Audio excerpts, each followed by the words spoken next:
Hi there, and welcome to A Song of Ice and Fire Explained. This is a video series where we explain the massive conspiracies going on in A Song of Ice and Fire. If you haven't seen our previous videos, we suggest watching those first. So, let's continue on with Catelyn 2, A Game of Thrones. This chapter is 3,495 words long, and is told from the perspective of Catelyn Stark, the daughter of Holster Tully and sister to Lysa Tully. In this chapter, a secret letter from her sister, Lysa, leads Catelyn to convince Ned to go to King's Landing and become the Hand of the King, so he can investigate Jon Arryn's death and see if the Lannisters are involved. This chapter is the first clue that Lysa murdered her husband, since after meeting Lysa, you realise she isn't clever or brave enough to send this letter, and it really could have only been Littlefinger, since it pretty much guaranteed Ned would come to King's Landing. Then, Littlefinger's plan is pretty obvious. Get Ned to find out about the incest, and then when he requires the gold cloaks, see what he offers, and then go to Cersei and see what she offers. And whoever makes the better offer is who Peter will side with. Ned and Catelyn are in Catelyn's bedchamber after making love.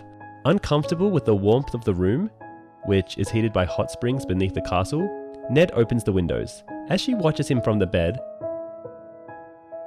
Catelyn thinks he looks the same as when she married him, and hopes they have conceived another child. The couple discuss King Robert's offer, which Ned intends to refuse. Catelyn insists that he must accept, so as to not offend the king, which might put them all in danger. While Catelyn contemplates the omen of the direwolf killed by a stag, Ned wishes his brother, Brandon, had lived to be the Lord of Winterfell instead. Again, it should be stated how much the dead direwolf mum influenced Catelyn's actions. "You knew the man," she said. "The king is a stranger to you." Catelyn remembered the direwolf dead in the snow, the broken antler lodged deep in her throat. She had to make him see. They are interrupted by Desmond, who says that Maester Luwin has an urgent message. The Maester is shown in and explains that a carved wooden box containing a brand new glass lens was left in his observatory while he was napping. The way it was delivered made the Maester wonder, and he discovered a message hidden beneath a false bottom. Maester Luwin says he's not read it, and will not give it to Lord Stark because it is addressed to Catelyn. Catelyn takes the message apprehensively and opens it. Catelyn immediately burns the message after reading it, but explains to Ned that the message was from her sister Lysa, and written in a secret language only the two sisters share, claiming Jon Arryn was murdered by Queen Cersei and her family. "Your sister is sick with grief. She cannot know what she is saying." "She knows," Catelyn said. "Lysa is impulsive, yes, but this message was carefully planned, cleverly hidden. She knew it meant death if her letter fell into the wrong hands. To risk so much, she must have had more than mere suspicion." Catelyn looked to her husband. "Now we truly have no choice. You must be Robert's hand. You must go south and learn the truth." So, it would have been extremely difficult for Lysa in the Eyrie to have sent the letter, leaving only Littlefinger to orchestrate its arrival in Maester Luwin's observatory. Lysa is also too impulsive to come up with such a careful delivery method, and the letter only serves to make sure Eddard has no choice but to accept Robert's offer to become Hand of the King, and this is what makes A Song of Ice and Fire so great. The mystery that starts it all, the death of Jon Arryn, can be figured out in the first book alone through the contradicting reports around Robert Arryn's fostering. You can also kind of see how it all played out. Lysa found out that her son was going to be taken away from her, and so Peter convinces her to kill Jon Arryn and run away with Robin back to the Eyrie and help bring Eddard Stark to King's Landing. It's also a crime how wasted Littlefinger was in the show, when everything he does in the book is so meticulous and chaotic that you're never sure if he planned it or just got really lucky. Either way, Littlefinger is someone to watch out for in the next book.